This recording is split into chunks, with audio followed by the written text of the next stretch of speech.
Hello, it's me শুভেচ্ছা and welcome back to my channel. আজকের ভিডিওতে আমি দেখাবো নাইকা পিঙ্ক ফ্রাইডে সেল থেকে আমি কি পারচেস করেছি। ফার্স্ট এই শপারেলের ওয়েডিং বেলস প্যালেটটা, যেটা আমার অনেক দিনের কেনার ইচ্ছা ছিল, ওইটা আমি নিয়ে নিয়েছিলাম। এটা তো আমি সেলফ পারপাসের জন্যই কিনেছি, বাট ব্রাইডাল মেকআপ আর্টিস্টদের জন্য তো এই প্যালেটটা বেস্ট। নেক্সট আমি যেটা দেখাবো সেটা একটা স্ক্রাবার, বডি স্ক্রাবার। আমার অনেক দিন ধরেই একটা বডি স্ক্রাবারের খুব প্রয়োজন ছিল, তো এই স্ক্রাবারটা আমার খুব ভালো লেগেছিল, তো এইটা নিয়ে নিয়েছিলাম।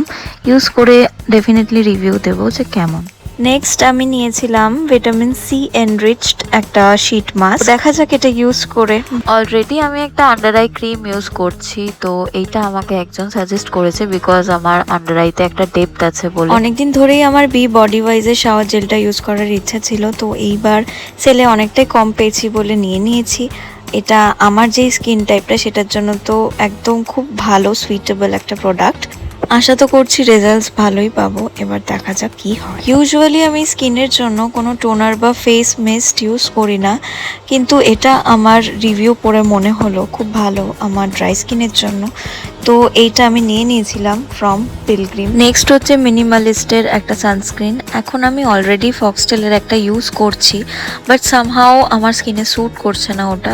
দেখা যাক, এটাই তো আই থিঙ্ক ভালো রেজাল্টসই দেবে। সাধারণত আমি আন্ডার আই প্যাচের শুটে ইউজ করেছি, কিন্তু এইবার ফার্স্ট টাইম পারচেস করলাম। দেখা যাক এটা ইউজ করে কি ডিফারেন্স হয়, তোমাদেরকে আমি অবশ্যই জানাবো। বেশ অনেকদিনই হয়ে গেছিল আমি কোনো ভালো ময়শ্চারাইজার ইউজ করছি না। আমি ওই বায়োটিকটাই ইউজ করতাম বরাবরই, তো এইবার এই ব্র্যান্ডটা দ্য বডি শপ বলে, এটা অনেকটা ট্রেন্ডে চলছে, তো দেখা যাক এটা ইউজ করে কেমন রেজাল্টস পাওয়া যায়। আশা করি ভালো রেজাল্টসই দেবে। সেন্টেলার এই ফেস সিরামটাও আমার অনেকদিন ধরে কেনার ইচ্ছা ছিল, তো ফাইনালি এটাও পেয়ে গেছি।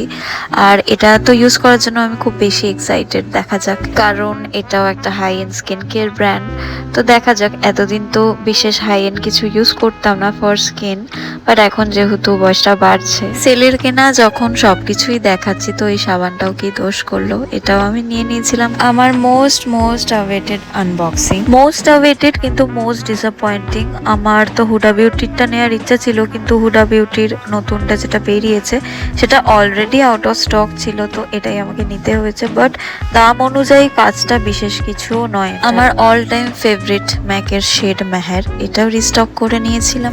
আরো দুটো পার্সেল আনবক্সিং করার ছিল। আর এখন তো নাইকা থেকে ভাগে ভাগে পাঠায়, আগে এটা পাঠাতো না, এখন এভরিডেই পার্সেল আসছে। ফটাগালের এই বডি মিস্টটাই আমি অলওয়েজ ইউজ করতাম, অ্যান্ড এটা তো শেষ হয়ে গেছিল, আর তাই জন্য আমি এটা আবার রিস্টক করে নিয়েছিলাম। এটাও কিন্তু একটা আন্ডার আই ক্রিম, বাট এটা in the form of roll অনে আছে। নামায়ার মিনি বডি রেজারটা তো আমার দেখে খুব ভালো লেগেছিল, তো এটাও আমি নিয়ে নিয়েছিলাম। অ্যান্ড এই প্রোডাক্টটাই হচ্ছে লাস্ট প্রোডাক্ট যেটা আমি দেখাবো।